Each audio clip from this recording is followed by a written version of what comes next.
Well, I am now very close in terms of finishing all the season preview for the Eastern Conference team. I just got the Union and TFC to finish, and I am going to be doing TFC season preview tonight. And after that, we are all done in terms of the season preview for the Eastern Conference. And I think on Saturday, I'll start with the Western Conference and I'll start talk about the Rapids to basically start the season preview for all the Western Conference team. And also tonight, this will mark the halfway point in terms of season preview. And you know, I think when I first started doing the season preview, I was a little bit concerned the fact that I have so much previews I have to do in a short amount of period. I wasn't able to do that.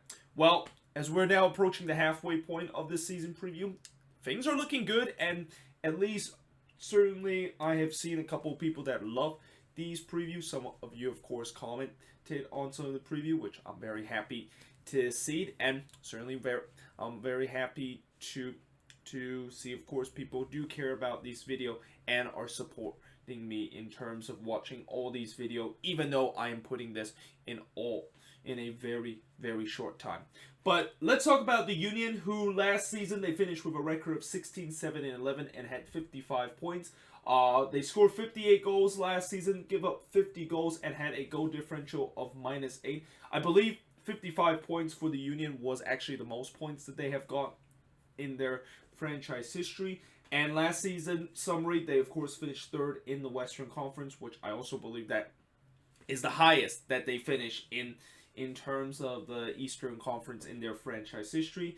They got knocked out in the second round of the playoffs, so last year they also made a bit of a history of their franchise history of finally winning a playoff game. I mean, they've pretty much been in the playoffs of four times in their franchise history, and finally on the fourth time they're able to get a victory in a playoff game, although it wasn't easy against the Red Bulls, where they had to battle back down 3-1 and able to win 4-3 after extra time. But they did knocked out in the second round of the playoffs, and I believe it's Atlanta that is the team that knocked them out of the playoffs. And they also got eliminated in the fourth round of the U.S. Open Cup. Now, in terms of players that they bought in, they didn't really bought in a lot of players, but some of those players that they did bought in are most likely replacement of some of the guys that they lost this offseason. So you got Jose Martinez, Jack DeVeris, Jamel Montero, who Jamel Montero was with this team last season, but he was on loan, and this season he actually signed on a permanent deal, which is definitely great news for the Union, because I really think he is considered probably the most important player on this team.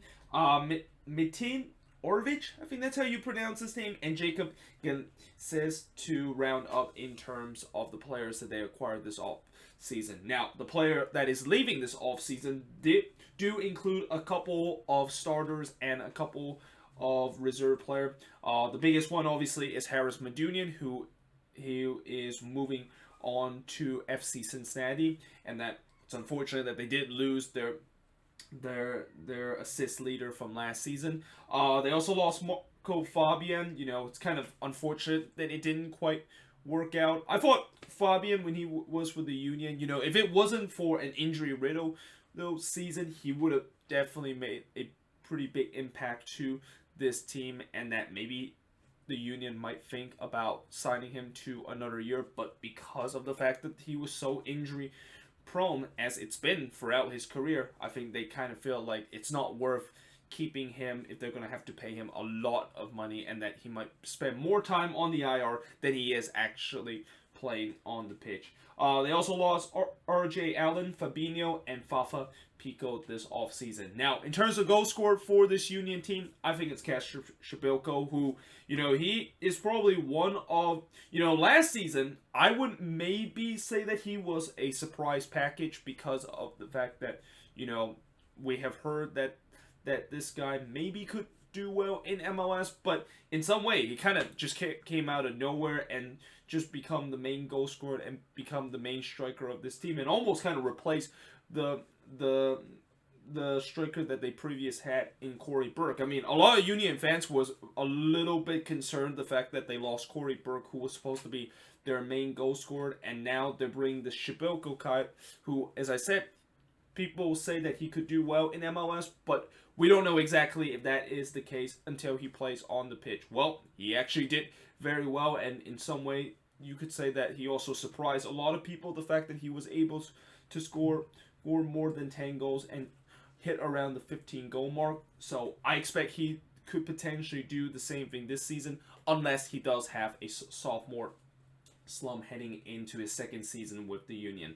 Playmaker with this team, it's going to be Jamero Montero. So besides Harris Badunian, who I said he was the assist leader from them last season, Jamero Montero, of course, is second on the list. So it kind of makes sense, the fact that I put him as the playmaker, because he's just below Medunian in terms of the assist chart, which, Medunian last season, he had 10 assists. Montero actually have 9, although Montero probably could have got the assist leader in this team if he wasn't injured for part of last season. And MVP, as I said, Jamar Montero. And, these MVPs that have been doing, I think you kind of start seeing the pattern, the fact that if you're the playmaker, if you're the player that I name you as the playmaker, you're most likely going to be the MVP, because this just shows how important the number 10 spot is in this league. Obviously, it's great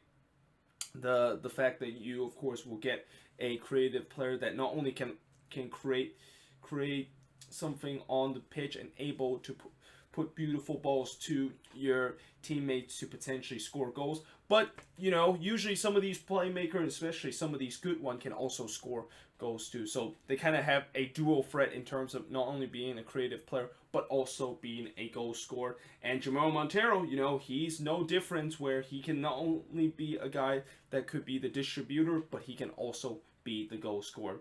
And surprise package, I'm not quite sure if this is a surprise package, because he did get a lot of recognition last season, which is Brendan Aronson. And Aronson, of course, last season he finished second in the Rookie of the Year voting, although he probably should have won that. I mean, no offense, Andre Shinyashiki, and the fact that, he also had a decent year, but I thought Aronson, with the impact that he has with the Union, I thought he probably should have won Rookie of the Year. And, again, I put him as a surprise package, even though it's not really a surprise package, with the way that everybody knows that he has a lot of potential and that he could really be one of the future attacking piece for this team.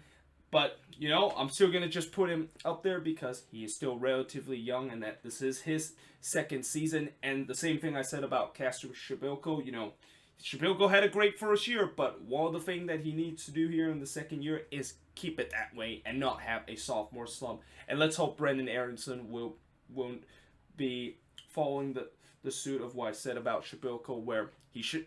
Yes, he had a great first year, but now he needs to follow that heading into the second year. And especially as a guy that had an impressive rookie season, a lot of people are going to be expecting him to do more here in the second season. And I mean, I guess I'm not quite sure if he's going to be a regular starters, or, well, I think he could be a regular starters, and I know he really wants to play in that number 10 spot, but obviously Jamel Montero, he of course is going to be the guy that plays in the number 10 role. And the only reason why Aronson last season at times playing that number 10 role was because Jamel Montero was injured and he has to step into his role.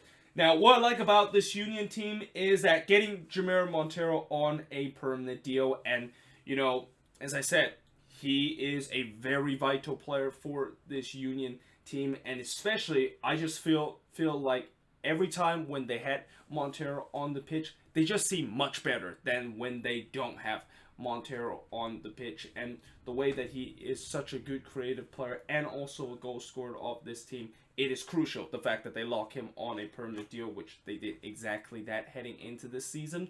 Now, in terms of one big question I have with this Union team heading into this new season is, how will some of these new signings that they've done in the offseason are able to replace the starters that left this offseason. So, as I mentioned with some of these starters, and especially in the midfield position, most likely I'm guessing Matic Orge is going to be replacing or he's going to be replacing Medunian in terms of that spot, so it's going to be interesting to see how he's going to do. Obviously, Marco Fabian, he doesn't really need to be replaced with any of these new players, as I'm pretty sure Jamel Montero will be step into that spot. But all these other guys that are coming in to try to replace some of the depth that they lost. Obviously, Fafa Pico, Fabinho, and RJ Allen were the depth piece for this Union team, and the fact that they are able to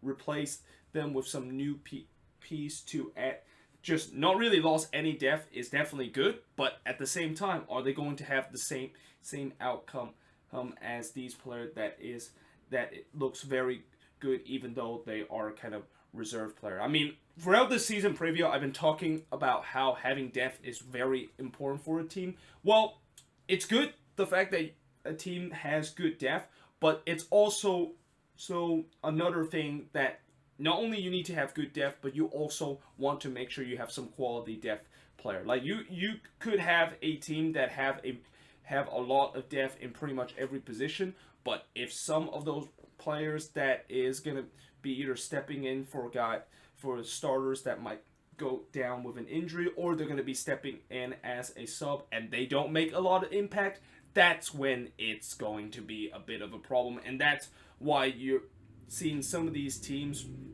even though on rosters they have pretty much too deep in every single position. The reason why a lot of people say that they're not very deep is because they don't have a lot of quality in terms of the bench. And the Union, I know they definitely have some quality on the bench. They lost a couple of those quality, but they at least replaced some of them. But now the question is, can these players that replace some of those depth pieces that they lost in this offseason can make the same impact as some of these players that was mainly depth piece that made an instant impact when they, of course, are coming off the bench or cover a starters that went out with an injury. But either way, hope you guys enjoy this video. If you do, make sure you guys leave a like, smash the subscribe button. Let me know in the comments below what do you think of this video, and if you're a Union fan, what do you think of your off-season acquisition, also the players that you lost. Who do you think is going to be a goal scorer, playmaker, MVP, and surprise package? What do you like about this team, and what is one big question that you have with this team?